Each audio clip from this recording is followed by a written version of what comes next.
सिद्धि की शादी के बाद वो ससुराल चली जाती है। पीछे रह जाती है भाभी रानी।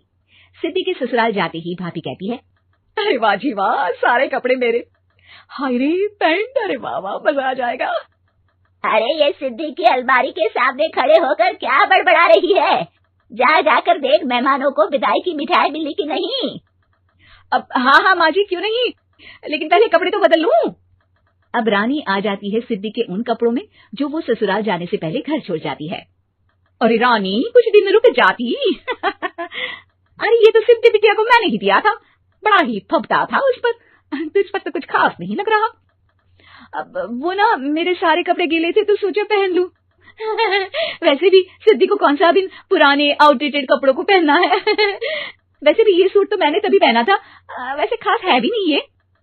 हाँ ठीक है, लेकिन ना मेरी सिद्धि पर तो जमता था।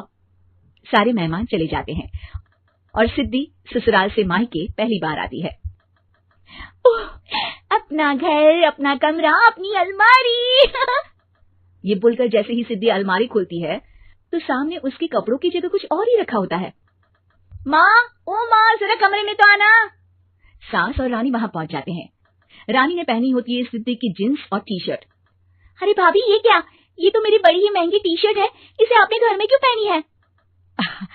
अरे बहुत मिलती है दीदी ये चौकी मार्केट में, 150 में। ओ भाभी प्लीज, ये एरोपोस्टल है, 2000 की एक टी शर्ट। ओह 2000 में तो दीदी 4 साड़ी आ जाए। अब क्या बोलूं? भाभी, ये मेरी अलमारी में छोटू के कपड़े, तो मेरे कपड़े कहाँ हैं? मेरी अलमारी में? अब दीदी आपको कौन से पुराने कपड़े पहनने थे? माना भाभी, लेकिन मैं जब घर आती तो यही सब पहनती ना। अरे तुम तो बड़ी कंजूस हो दीदी। खैर वक्त आता है जब सिद्धि ससुराल के लिए रवाना हो रही होती है। अरे रानी, अंदर से सिद्धि का गिफ्ट ले आ, लड़की पहली बार ससुराल से मायके आई है। रानी अंदर जाती है और एक सिंपल सी साड़ी लेकर बाहर आ जाती है। ये लीजिए माँ जी। सास बेटी को गिफ्ट देकर ससुराल भेजती है। अगले दिन रानी एक सुंदर सी साड़ी पहनकर सामने आती है। अरे रानी, ये तो वो साड़ी है जो मैंने सिद्धि को देने के लिए दी थी जब वो ससुराल ले जाती, लेकिन ये तूने कैसे पहन ली? अरे माँ जी, ये साड़ी तो मुझे बहुत पहले से ही पसंद थी, लेकिन चिंता न करिए, मैंने सिद्धि के लिए भी अच्छी सी साड़ी दी है। हाँ। तभी सिद्धि का फोन आता है। क्या माँ, कुछ अच्छा तो दिया होता ससुराल ले जाने के लिए। अरे पहले दिखा दिया होता। ये चमकते हुए पैकेट में नौकरानी वाली साड़ी मत दिया करो माँ। अरे बेटे, वो तेरी भाभी ने ना गलती से उससे पैकेट बदल गया। हाँ, मैं कल ही तेरे भाई के हाथ से तेरा वाला पैकेट भेज दूंगी। अरे रहने दो माँ, आई एम श्योर भाभी ने अभी वही साड़ी पहनी होगी जो तुमने मेरे लिए रखी थी। तुम तो समझ नहीं पाई उनको। खैर छोड़ो, मैं ज्यादा बोलती अच्छी नहीं लगती, रहने दो, आपको उन्हीं के साथ रहना है, फिर बात करेंगे। सास को रानी पर गुस्सा आ जाता है। वो उसके कमरे में जाती है जहाँ वो शादी का एल्बम देख रही होती है। रानी, मार्केट जाकर एक ऐसी ही साड़ी लेकर आ, कल प्रतीक जाकर सिद्धि के घर दे आएगा। अरे क्यों माँ जी, कितनी साड़ी देनी है दीदी को? यहाँ कोई सेल लगी है क्या? अरे चुप कर, मेरे बेटी के हिस्से की साड़ी खुद पहन ली, अब ज्यादा ज्ञान बांट रही है। एक दिन सिद्धि का फोन आता है।